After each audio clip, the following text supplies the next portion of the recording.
America से जुड़े immigration और इंडियन प्रोफेशनल्स की लाइफ को लेकर इस समय चार अलग अलग लेकिन काफ़ी इंपॉर्टेंट अपडेट सामने आए हैं। एक तरफ employment based green card process को फास्ट करने के लिए कांग्रेस में नया बिल आया है, तो दूसरी तरफ इंटरनेशनल स्टूडेंट्स के लिए 15 सितंबर से यूएस का वीज़ा फ्रेमवर्क बदलने वाला है। तो वहीं H1B प्रोफेशनल्स को लेकर भी उनकी फीस पर ट्रंप एडमिनिस्ट्रेशन एक और रेगुलेटरी मूव को लेकर आगे बढ़ रही है। और इसी बीच आयरलैंड में एक 11 साल तक बिताने वाला एक एनआरआई कपल अब पुणे लौटने की तैयारी कर रहा है। तो क्या कुछ खास है इन चारों खबरों में और ये आपकी लाइफ पर कैसे इम्पैक्ट कर सकते हैं, क्या कुछ बदलाव होने वाले हैं? चलिए आज के इस बुलेटिन में सारी चीजें एक एक करके एक्सप्लेन करती हूँ। हाय, मेरा नाम है दामिनी सिंह और आप देख रहे हैं एनबीटी टेक एड। तो आज की बुलेटिन की शुरुआत करते हैं हम ग्रीन कार्ड से, क्योंकि यहाँ एक प्रपोजल ऐसा है जो अगर लॉ बनता है तो लंबे पीआरएम प्रोसेसिंग वेट से जूझ रहे एम्प्लॉयज और फॉरेन प्रोफेशनल्स के लिए बड़ा बदलाव ला सकता है। पीईआरएम ग्रीन कार्ड प्रोसेस के लिए 30 दिन का प्रीमियम प्रोसेसिंग प्रपोजल है। यूएस हाउसेस ऑफ रिप्रेजेंटेटिव्स में पीईआरएम बैकलॉग रिडक्शन एक्ट ऑफ 2026 नाम का एक बिल इंट्रोड्यूस हुआ है। इसका मकसद employment based green card process के लिए इंपॉर्टेंट स्टेज यानी पीईआरएम लेबर सर्टिफिकेशन को फास्टर बनाने के लिए optional premium processing system create करना है। बिल अभी इंट्रोड्यूस्ड स्टेज पर है और इसे लॉ बनने के लिए आगे कांग्रेशनल प्रोसेस से गुजरना होगा और कई लीगल फॉर्मेलिटीज से गुजरना होगा। अगर ये प्रपोजल आगे बढ़ता है तो एम्प्लॉयर्स को $1,200 फी देकर एलिजिबल पीआरएम एप्लीकेशन के लिए लगभग 30 दिन में डिसीजन लेने वाला एक्सपीडिटेड प्रोसेस इस्तेमाल कर सकते हैं। अभी पीआरएम प्रोसेस में काफ़ी समय लग सकता है और यही delay employment based green card journey को और भी ज़्यादा लंबा कर देता है। अब इंडियन प्रोफेशनल्स के लिए इसका क्या महत्व है ये भी समझाती हूँ। पीईआरएम आमतौर पर employment based green card process की एक शुरुआती और महत्वपूर्ण स्टेप है, खासकर उन केसेस में जहां एम्प्लॉयर को पहले डेमोन्स्ट्रेट करना होता है और पर्टिकुलर पोजीशन के लिए क्वालिफाइड यूएस वर्कर्स की अवेलेबिलिटी और रिक्रूटमेंट रिक्वायरमेंट्स पूरी करनी होती है। अगर पीईआरएम प्रोसेसिंग फास्टर होती है तो ओवरऑल ग्रीन कार्ड जर्नी का एक बॉटलनेक कम हो सकता है। लेकिन यहाँ सबसे इम्पॉर्टेंट क्लैरिफिकेशन ये है कि 30 दिन प्रीमियम प्रोसेसिंग का मतलब 30 दिन में ग्रीन कार्ड मिलना नहीं है। ये प्रपोजल सिर्फ पीआरएम लेबर सर्टिफिकेशन प्रोसेसिंग को एक्सपेडाइट करने की बात करता है।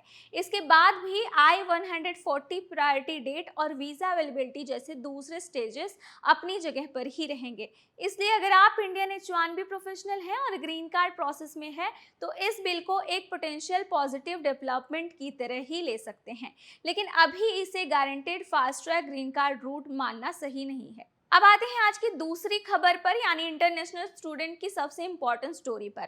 15 सितंबर 2026 से एफ और जे वीजा होल्डर्स के लिए यूएस इमिग्रेशन फ्रेमवर्क में बड़ा बदलाव होने वाला है।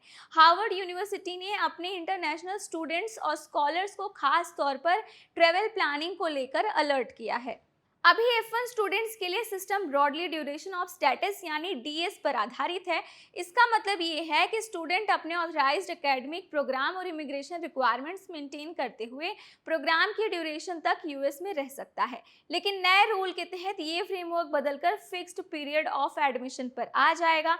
नए एंट्रेंस के लिए स्टे जर्नली प्रोग्राम लेंथ या मैक्सिमम 4 ईयर में जो कम हो उस फ्रेमवर्क के तहत होगा। और यही इंडियन स्टूडेंट्स के लिए सबसे बड़ा कंसर्न आता है। अगर आपका मास्टर्स प्रोग्राम 2 साल का है और अब आप समय पर ग्रेजुएट हो जाते हैं तो 4 ईयर मैक्सिमम शायद इमीडिएट प्रॉब्लम ना हो, लेकिन पीएचडी, रिसर्च प्रोग्राम या लंबे एकेडमिक प्रोग्राम के लिए सिचुएशन ज़्यादा कॉम्प्लिकेटेड हो सकती है। हार्वर्ड ने भी इसी कंसर्न को हाईलाइट किया है, क्योंकि कई डॉक्टरल प्रोग्राम 4 साल से ज़्यादा तक समय ले सकते हैं। नए सिस्टम में अगर स्टूडेंट को परमिटेड पीरियड से ज़्यादा यूएस में रहना है तो यूएससीआईएस के एक्सटेंशन ऑफ स्टे के लिए अप्लाई करना पड़ सकता है और एडिशनल रिक्वायरमेंट पूरी करनी होगी।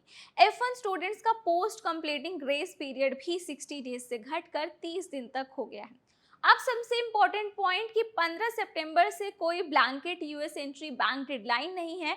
हार्वर्ड की ओन गाइडेंस के मुताबिक करंट स्टूडेंट्स और स्कॉलर्स जो 15 सितंबर को यूएस में F1 या J1 स्टेटस में मौजूद हैं उनके लिए ट्रांजिशन प्रोविजन के लिए है। लेकिन अगर कोई करंट स्टूडेंट रूल लागू होने के बाद यूएस के बाहर ट्रेवल करके वापस आता है तो वो नए फ्रेमवर्क के तहत आ सकता है। इसलिए इंडियन स्टूडेंट्स के लिए सिंपल एडवाइस है, अगर सितंबर के बाद इंटरनेशनल ट्रेवल प्लान डिमांड है तो यूनिवर्सिटी के इंटरनेशनल ऑफिस से अपनी इंडिविजुअल सिचुएशन कंफर्म करें, खास करके पीएचडी स्टूडेंट्स और ऐसे स्टूडेंट्स जिनका प्रोग्राम 4 साल से ज़्यादा तक का चल सकता है। अब बढ़ते हैं तीसरी खबर की ओर। H1B प्रोफेशनल के लिए है, जो ट्रंप एडमिनिस्ट्रेशन H1B प्रोफेशनल में फीस से जुड़े एक नए प्रपोजल को आगे बढ़ा रही है। ये प्रपोजल व्हाइट हाउस रिव्यू के एक इम्पॉर्टेंट स्टेज को क्लियर कर चुका है, जिसके बाद इसके पब्लिक रिलीज की संभावना बढ़ी है। लेकिन यहाँ एक बात बिल्कुल क्लियर है कि इस रिव्यू क्लियरेंस का मतलब ये नहीं है कि कोई नया फी आज से ऑटोमेटिकली लागू हो जाएगा। H1B एम्प्लॉयर स्पॉन्सर्ड वीजा है, इसलिए गवर्नमेंट फी या फिर ओवरऑल पिटिशन कॉस्ट का सबसे बड़ा इमीडिएट इम्पैक्ट एम्प्लॉयर पर पड़ सकता है। कंपनी को फॉरेन प्रोफेशनल्स को स्पॉन्सर करने में ज़्यादा कॉस्ट आएगी, तो हायरिंग डिसीजन पर भी इसका इनडायरेक्ट इम्पैक्ट हो सकता है, खास करके उन पोजीशंस में जहां एम्प्लॉयर के पास अल्टरनेटिव डोमेस्टिक कैंडिडेट्स अवेलेबल हो। ये इंडियन आईटी प्रोफेशनल्स के लिए इसलिए इम्पॉर्टेंट है क्योंकि इंडियन H1B प्रोग्राम का सबसे बड़े यूजर ग्रुप में से एक है। लेकिन करंट प्रपोजल को पिछले $1 लाख के साथ $1 लाख H1B फी कंट्रोवर्सी के साथ अलग समझना जरूरी है। $1 लाख फी के मामले में फेडरल कोर्ट ने जून में एडमिनिस्ट्रेशन के खिलाफ फैसला दिया था और जुलाई में अपील कोर्ट ने उस फी को वापस लागू करने की एडमिनिस्ट्रेशन की कोशिश को भी रिजेक्ट कर दिया था। अब आते हैं आज की चौथी खबर पर, जो एक एनआरआई से जुड़ी हुई है। आयरलैंड में करीब 11 साल रहने के बाद एक इंडियन टेक कपल ने मई 2027 तक पुणे वापस आने का फैसला किया। उनकी वजहों में जॉब स्ट्रेस, टेक्नोलॉजी और एआई से जुड़ा वर्क प्लेस प्रेशर और सबसे बढ़कर फैमिली सपोर्ट की कमी शामिल है। कपल की 2 बेटियां हैं और आयरलैंड में दोनों पेरेंट के वर्किंग होने की वजह से बच्चों का daily routine child care, school और आफ्टर स्कूल अरेंजमेंट्स पर काफ़ी डिपेंडेंट है। पुणे लौटने पर ग्रैंड पेरेंट्स बच्चों की डेली लाइफ का हिस्सा बन सकेंगे और पेरेंट्स को चाइल्ड केयर और हाउस होल्ड रिस्पॉन्सिबिलिटीज़ में ज़्यादा फैमिली सपोर्ट मिलने की उम्मीद है।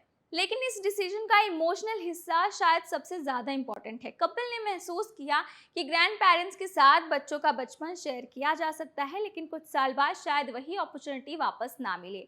इसके साथ ही एआई और बढ़ते टेक्नोलॉजी के इम्पैक्ट ने उनके प्रोफेशनल लाइफ को भी बदल कर रख दिया।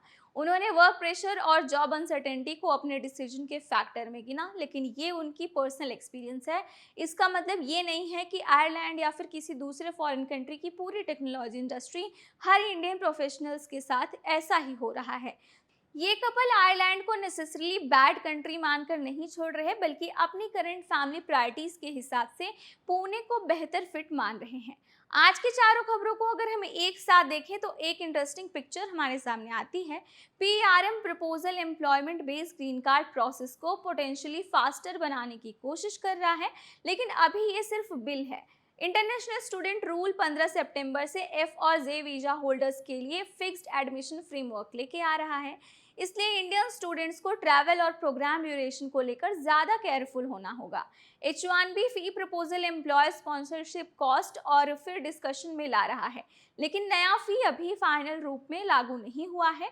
और आयरलैंड से पुणे लौटने वाला एनआरआई कपल याद दिलाता है कि विदेश में सक्सेसफुल करियर के बावजूद फैमिली, चिल्ड्रन और वर्क लाइफ बैलेंस कई साल बाद प्रायोरिटीज बदल सकते हैं। तो ये थी आज की 4 बड़ी खबरें। इनमें से कौन सी खबर आपके काम की लगी, कमेंट सेक्शन में ज़रूर बताइए। और ऐसे ही अपडेट्स के लिए चैनल को सब्सक्राइब करें। वीडियो पसंद आई हो तो वीडियो को लाइक करना ना भूलें।